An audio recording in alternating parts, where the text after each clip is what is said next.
Jeremias Neto.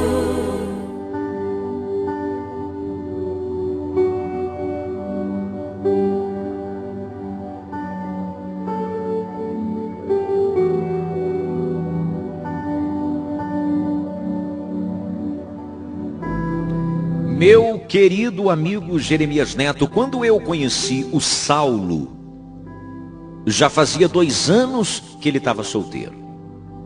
Preste atenção, você e seu ouvinte, para que não haja nenhum tipo de confusão. Quando eu conheci o Saulo, já faziam 2 anos que ele estava solteiro. E eu tinha acabado de terminar um relacionamento de 3 anos. Na época, estava de aliança no dedo, praticamente noiva do Diego. Depois desta frustração com o Diego, eu fiquei desiludida. Sabe quando você passa por um período de desilusão? Não queria mais arrumar ninguém. Porque, para ser honesta, na verdade eu amava muito o meu ex-namorado. Ele me fez sofrer muito com as várias puladas de cerca. Tínhamos praticamente a mesma idade, ele 19 e eu 18. Na época eu pensei, chega, homem é tudo igual, antes ficar sozinha do que mal acompanhada. Então eu estava vivendo um momento, quando eu conheço o Saulo, eu estou vivendo um momento de tristeza, porque eu amava muito o Diego, meu ex-namorado, e por amá-lo muito, e também não ter dado certo, a gente fica desiludida. E eu estava disposta a ficar um bom tempo sozinha. Eu precisava focar nos meus estudos, e foi o que eu fiz. Prestei vestibular para recursos humanos e ingressei na faculdade. Na época, a mamãe me deu total apoio, porque a minha mãe nunca gostou do Diego. Ela não gostava do meu ex. Sempre me disse que ele era um moleque e eu era nova demais para investir em um relacionamento tão sério. Na verdade, Jeremias, a gente nunca ouve o conselho de nossas mães. Achamos que é pura implicância de mãe, mas não é. Não é não. Quem está de fora consegue enxergar coisas que a gente não consegue ver porque está cego de amor. E era o que estava acontecendo comigo até o dia que eu mesma peguei o safado do Diego beijando outra garota bem na minha frente. E aquilo foi a gota d'água. Aí eu vi, sabe, aí não tinha jeito. Mamãe tinha alertado, a prima tinha alertado, a amiga tinha alertado, todo mundo tinha falado. Mas agora não tinha jeito, agora não dava não. Agora era para que eu então abrisse os meus olhos e desencanasse de vez. E no primeiro dia de faculdade, entrando na faculdade para tomar um novo rumo na vida, foi uma maravilha. Eu estava feliz por ter conseguido dar início ao meu grande sonho e ao mesmo tempo nervosa, porque os veteranos estavam rondando a nossa sala. Eu lembro que a janela era de vidro e eles escreviam com tinta na porta e na janela, dizendo que não tinha como escaparmos dos trotes. Éramos calouros e eles queriam dar as boas-vindas. Aí eu fiquei morrendo de medo. Fiquei sabendo que em algumas faculdades os veteranos pegavam pesado com os novatos. E via até casos de mortes que passou na TV. Na hora até pensei em pular pela janela, mas não tinha jeito. O único jeito era esperar para saber o que realmente iria acontecer. Eu até comentei com uma futura colega de classe que estava ao meu lado. Naquele dia, o professor não iria passar nada evidente. Só iria fazer mesmo aquelas coisas que sempre acontecem no primeiro dia de aula. Ele pede para que todos se apresentem e fala um pouco de si mesmo, experiência no mercado de trabalho e, por final, fala da metodologia da disciplina que vai lecionar. E eu fiquei ali, no meu canto, primeiro dia de aula na faculdade, ouvindo tudo aquilo meio que assustada. No entanto, Jeremias, em meio a isso tudo, eu percebi que o professor indagava sobre a disciplina do curso, mas não tirava os olhos de mim. Eu percebi, mulher percebe, Jeremias, ele percebeu que eu estava completamente aflita, porque eu estava preocupada com a questão do trote. Eu estava nervosa, bobagem minha, uma brincadeira que todas as universidades realizam, mas eu estava nervosa. E ele, o professor, prestando atenção em mim. E eu não parava de tirar os olhos da porta. E no final da aula, a maioria se rendeu e lentamente eram abordados pelos veteranos e tinham suas roupas, seus corpos e rostos pintados. E eu estava fugindo para não passar por aquilo, até porque eu sabia que depois da tinta vinha mais coisas. Quando eu dei por mim, já não tinha mais ninguém na sala, Jeremias. Foi quando o professor veio até mim e me disse: tudo bem, você está com medo? Eu tô, professor, eu tô sim. Eu não gosto desse tipo de brincadeira, sabe, professor? Eu sei que é normal, né? Mas eu tô nervosa. Tudo bem. Ó, se você não gosta, você pode ficar tranquila. Eu sou professor, eu vou sair com você e ninguém vai encostar um só dedo em você. Então ele pegou o seu jaleco, Jeremias, jogou sobre os meus ombros e disse aos veteranos: olha, gente, ei, atenção, ó. É sério, hein? É sério. Por favor, não mexam com essa moça aqui, não. Brincadeira tem limites e ela não passa bem. Ela não gosta. Por favor. Ah, professor, vai estragar o prazer. E saímos, Jeremias, em direção à portaria da faculdade. Poxa, professor, obrigado. O senhor é muito gentil. Que isso? Não fiz mais que a minha obrigação. Eu posso te fazer um convite? Olha, já que você não quis participar do trote, que tal se a gente fosse beber alguma coisa? Ah, professor, que isso? Eu nem te conheço direito, já vai me chamando para sair? Calma, garota, calma. Pelo amor de Deus, desculpe, eu não quis ofendê-la. Eu realmente não te conheço, mas de hoje em diante nos veremos quase todos os dias. Eu estou te convidando apenas como amigo. Ah, eu não sei. Deixa disso, Natália. Vamos beber alguma coisa ali, ó. Depois eu te levo em casa. Então, Jeremias, eu resolvi aceitar. Primeiro dia, estou te falando do meu primeiro dia de aula na faculdade. E conversa vai, e nos sentamos num determinado local, e conversa vem, e de repente ele me pergunta se tenho namorado. Não, eu não tenho, professor. Eu estou fechada para balanço. Para ser honesta, professor, eu estou muito decepcionada com os homens. Que isso, Natália? Por que tanta revolta? Não é nada não, deixa para lá. Eu não quero falar da minha vida pessoal para estranhos. Tudo bem, se você não quer falar, não fale, é um direito seu. Eu só fiquei chateado porque você ainda me considera um estranho. Ah, professor, desculpe, é porque está tudo muito recente e eu não quero tocar no assunto. Mas e você? Por que um cara casado como você está me fazendo esse tipo de pergunta? Não, eu não sou casado, Natália. Aliás, eu era casado. Eu separei porque já não suportava mais a vida que eu levava com a minha ex. Mas não tenho do que reclamar, não. Hoje eu tenho 2 filhos lindos, eu me dou super bem com eles, e é isso que importa. De agora em diante eu quero ser feliz. Para ser honesto, Natália, eu estou à procura de um novo amor. E aí, Jeremias, conversamos um pouco mais, coisa de 15 ou 20 minutos. Depois ele me levou em casa e eu achei aquilo maravilhoso, achei aquilo de um cavalheirismo ímpar. Bem, no segundo dia de aula, não tinha aula do professor Saulo, do professor que eu havia conhecido no dia anterior. Mas mesmo assim, ele fez questão de comparecer na hora do intervalo para falar comigo. Jeremias, olha, na época, eu juro que não passava pela minha cabeça de que ele pudesse estar interessado por mim.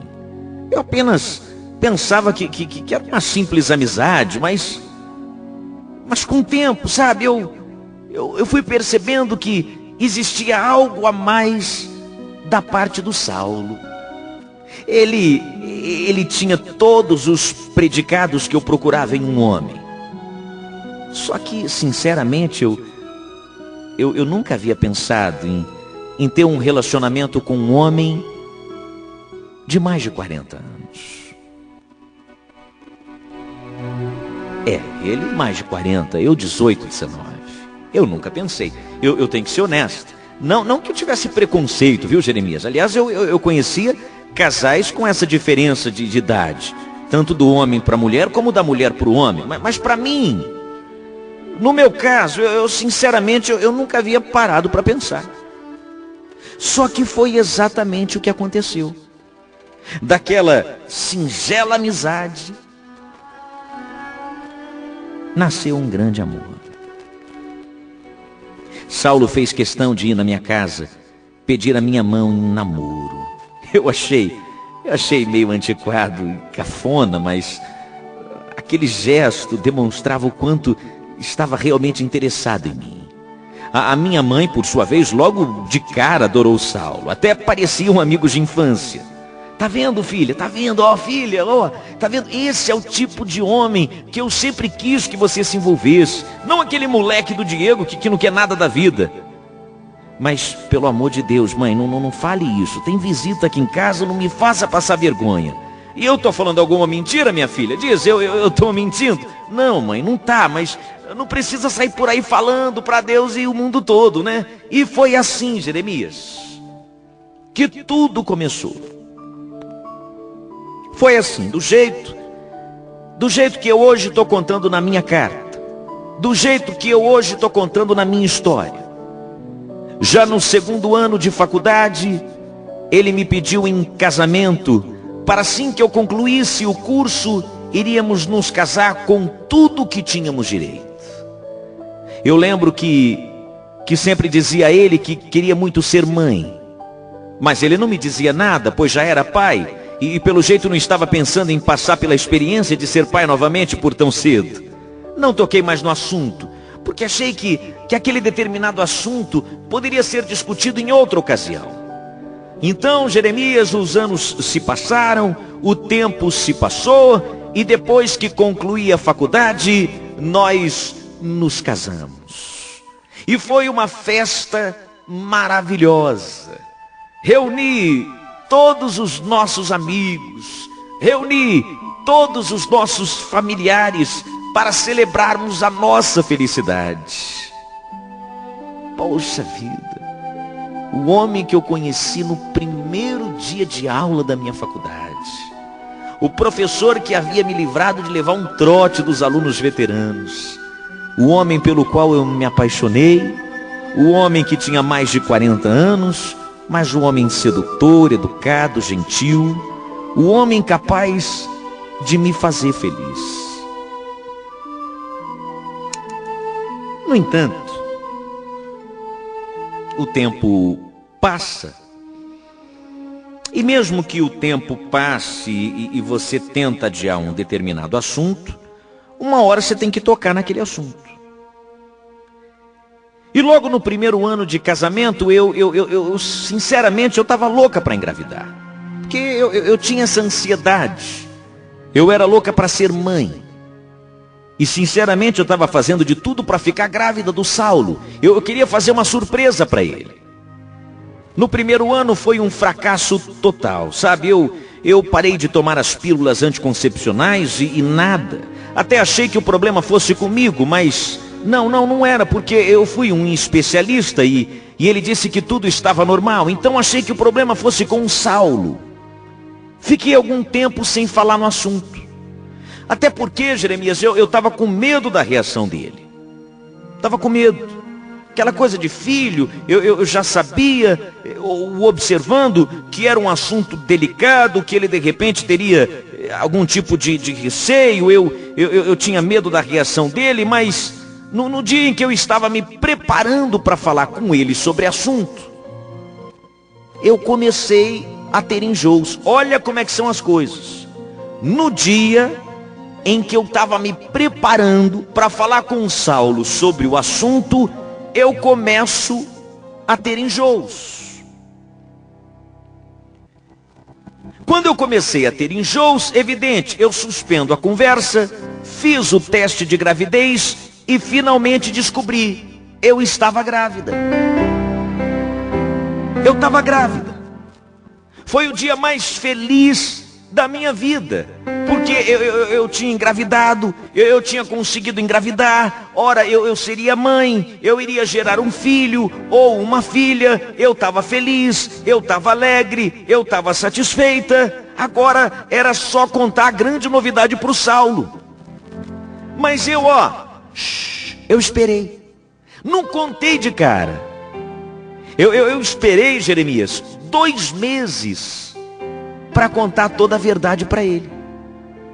Não sei, medo, ter certeza de que estar ou não grávida, receio, inexperiência, diga o que quiserem, mas eu esperei 2 meses para contar toda a verdade.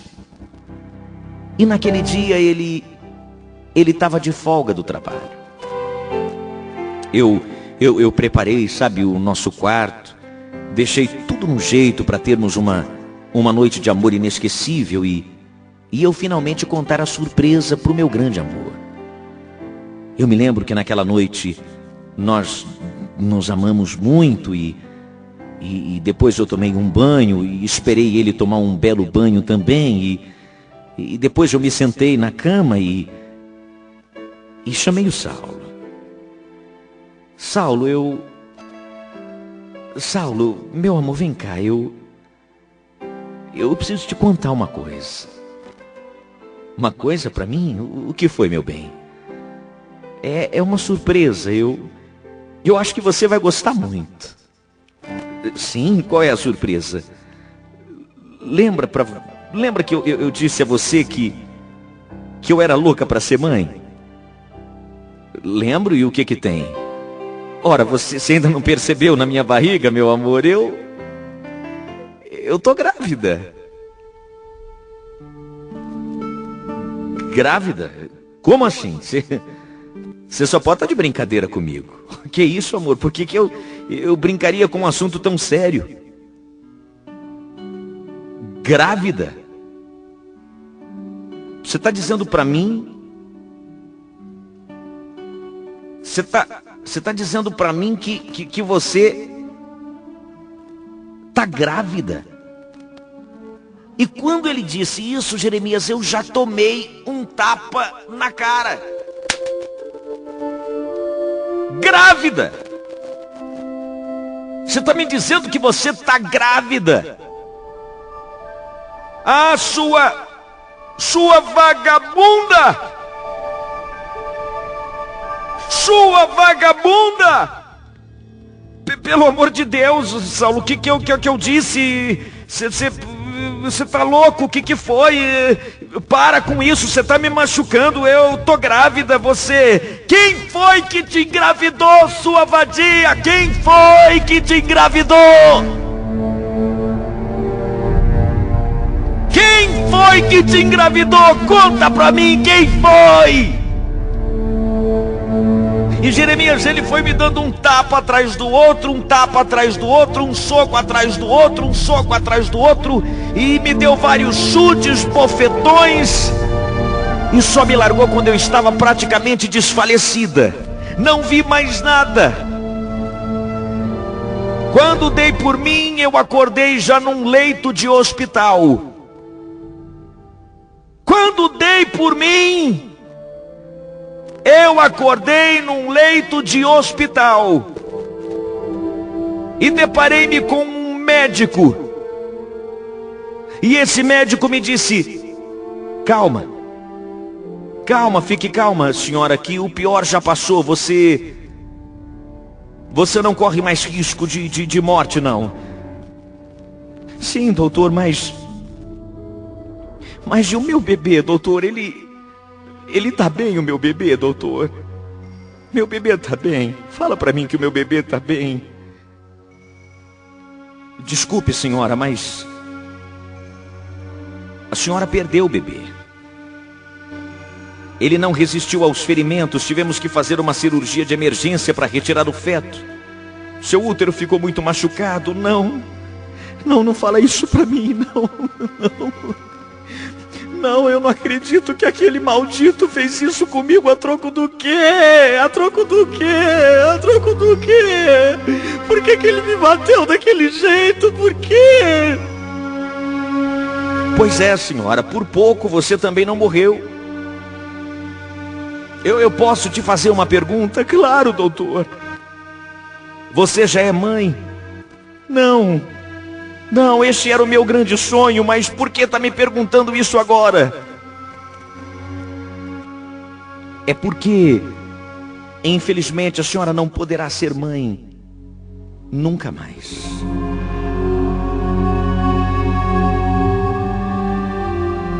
Tivemos que retirar o seu útero.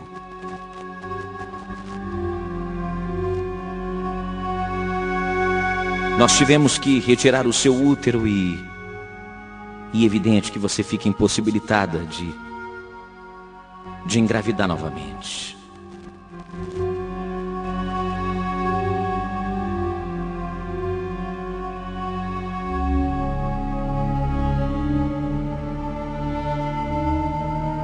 Jeremias, eu fui para minha casa arrasada.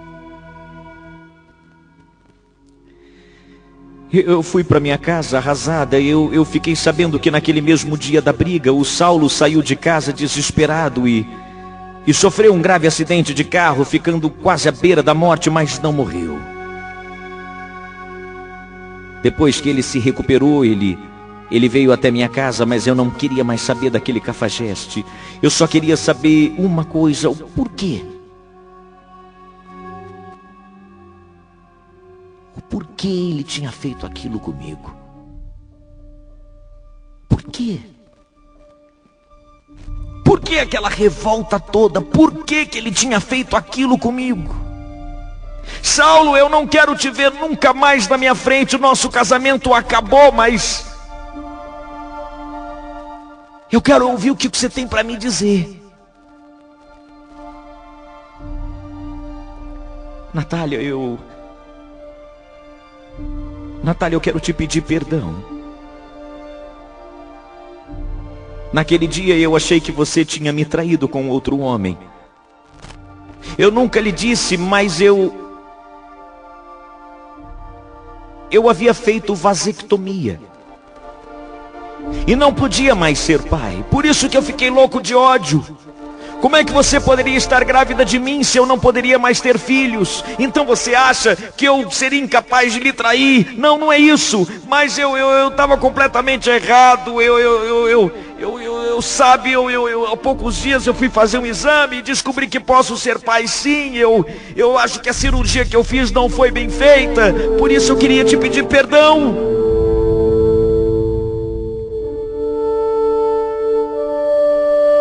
Queria voltar com você. O quê? Voltar? Jamais. Eu nunca mais quero te ver na minha frente. Você sabia que eu nunca mais vou poder ser mãe, seu assassino? É isso mesmo que você ouviu, assassino. Você matou seu próprio filho e te digo mais, eu poderia te denunciar à polícia. Agradeça a mim por você não estar na cadeia. Mas de você eu não quero mais nada. E suma da minha vida. Essa nossa história não tem mais jeito. Essa história de nós dois teve um final muito infeliz. Muito infeliz. Pelas suas conclusões precipitadas, muito infeliz.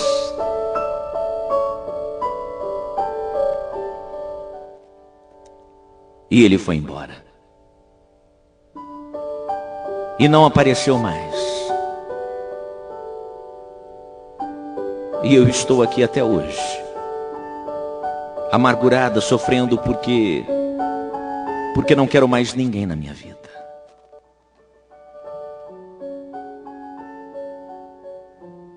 Eu me chamo Natália Almeida. Moradora da Zona Norte de São Paulo.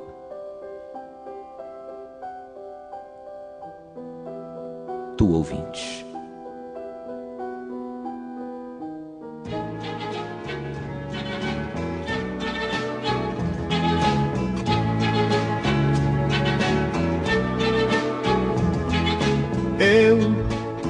Não posso compreender por que tudo mudou pra mim. Foi uma palavra só que tudo destruiu em mim. Por que o mar tão calmo não se transformou em fúria? E não calou a voz que sem tremer me disse aquele adeus. Vi a luz do entardecer aos poucos se apagar pra mim. Não sabia se você ainda estava junto a mim. Chorei e o pranto a deslizar nem mesmo me deixava ver o rosto que disse sem tremer aquele triste adeus.